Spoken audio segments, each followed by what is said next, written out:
Detail menarik mengenai main card UFC 324. Pertama, banyak yang mengkritisi penampilan Paddy Pimblett bahwa mengapa ia tidak mencoba men-take down seorang Gaethje dan malah beradu striking dengannya. Justin Gaethje adalah binatang buas ketika adu pukul, yang bahkan Max Holloway pun tidak akan berani langsung adu brawling dengannya tanpa mencicil damage dahulu dengan strategi teknikalnya. Lalu mengapa Paddy tidak mencoba men-take down-nya? Well, menurut saya ketika menonton fight-nya, bukan karena Paddy tidak mau men-take down-nya, tapi memang Paddy tidak bisa men-take down Gaethje. Perlu diketahui bahwa Justin Gaethje adalah fighter yang sangat sulit di-take down dan perlu skill gulat khusus untuk men-take down-nya.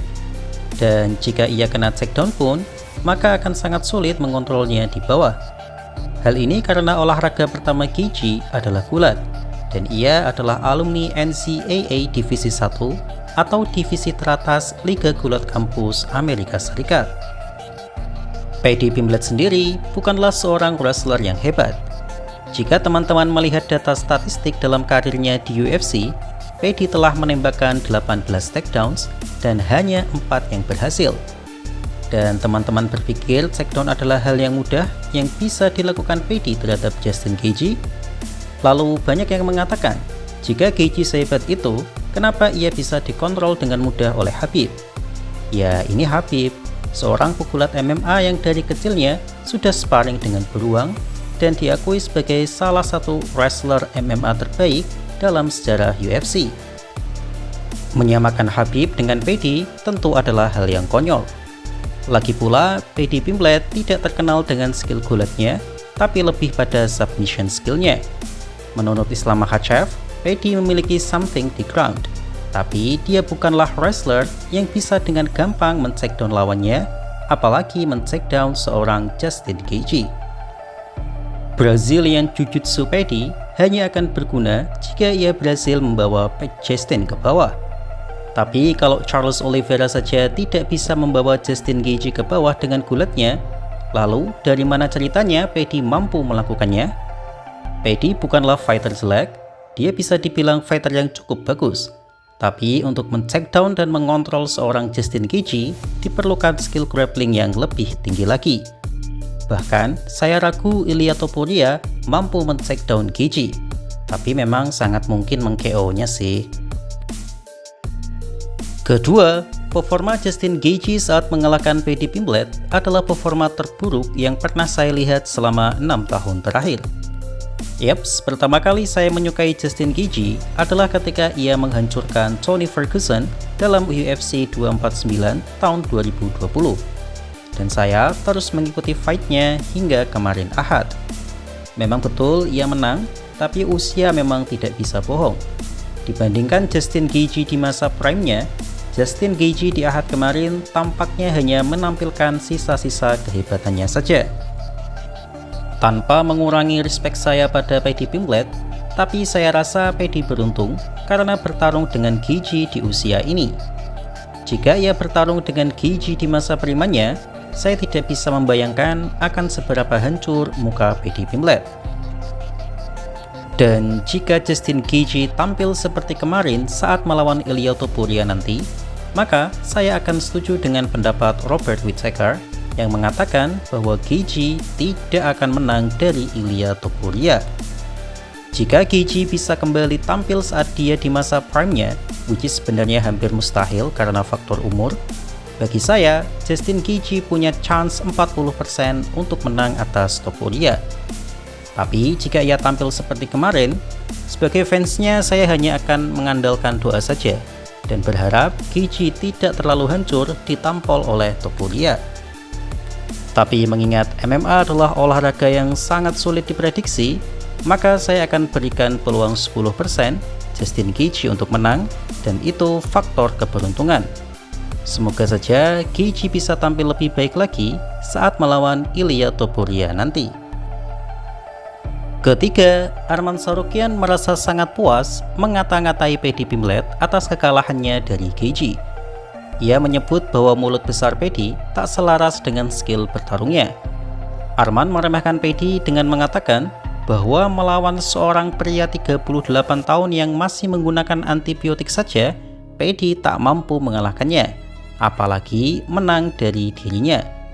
Perlu diketahui bahwa Justin Gaethje mengalami luka di lehernya, jadi Gaethje masih dalam pengobatan antibiotik. Dan saya setuju dengan Arman. Jika kemarin yang Paddy lawan adalah Arman, maka Paddy hampir pasti akan lebih hancur lagi.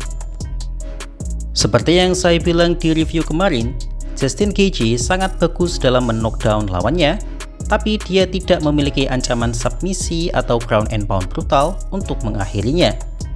Dan jika Arman mendapatkan posisi Paddy seperti kemarin, maka hanya ada dua kemungkinan bagi saya, yaitu entah siku Arman akan mengikis wajah Paddy, atau Arman akan menyelesaikannya dengan kuncian Darce choke maupun body triangle choke.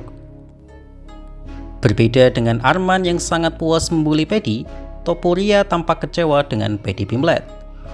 Topuria kesal karena Paddy bahkan tidak bisa mengalahkan Gaethje yang sudah uzur. Padahal jika Paddy menang, maka laga Topuria versus Pimblett akan terwujud dan akan menghasilkan jutaan dolar bagi keduanya.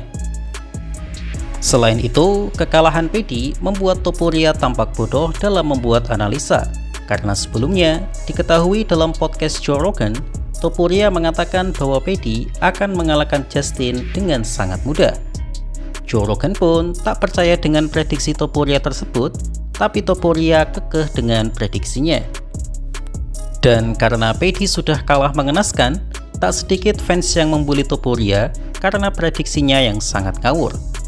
Well, bagi saya, bukan Topuria yang ngawur, tapi memang itu menunjukkan bahwa MMA adalah olahraga yang sangat sulit untuk dianalisa maupun diprediksi. Di atas kertas, Topuria memang lebih jago bertarung, tapi soal analisa pertandingan, tentu saya akan lebih mendengarkan ulasan Joe Rogan, meskipun ia bukanlah fighter profesional, karena menganalisa dan bertarung adalah hal yang berbeda. Jadi bagaimana menurut kalian? Power, pukulan Gaethje itu setara dengan Ilia Topuria. Hanya saja yang membedakan adalah Topuria tidak hanya power tapi juga presisi. Dia sangat mengkalkulasi akurasinya. Jadi kan dalam setiap wajah ini kalau kena pukulan efeknya kan beda-beda. Kena dagu sini beda, kena sini beda, kena sini beda. Terutama yang sini. Topuria sangat pandai untuk mengenakan sini, ya kan? Jadi bagian chin itu. Jadi ketika Topuria lawan mati lampu. Sedangkan Gaethje itu beda. Gaethje itu secara power sama Topuria menurut saya ya. Menurut saya nonton Gaethje dan Topuria, tapi akurasinya nggak sebaik Topuria.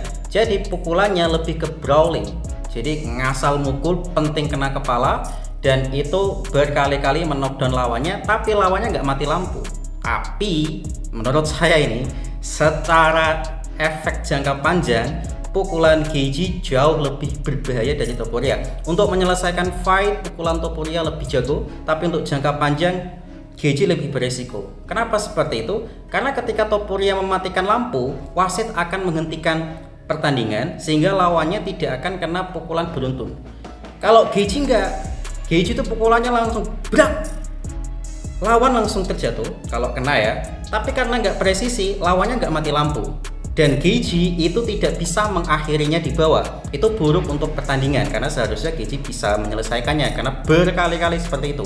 Lawan Oliveira seperti itu, lawan Chandler seperti itu, dan lawan Paddy seperti itu nggak bisa menyelesaikannya. Jadi pertandingannya masih berlanjut. Tapi untuk kesehatan jangka panjang itu akan sangat bermasalah karena lawan akan dipaksa berdiri lagi dan menerima hantaman bogum-bogum lagi. Makanya benar kata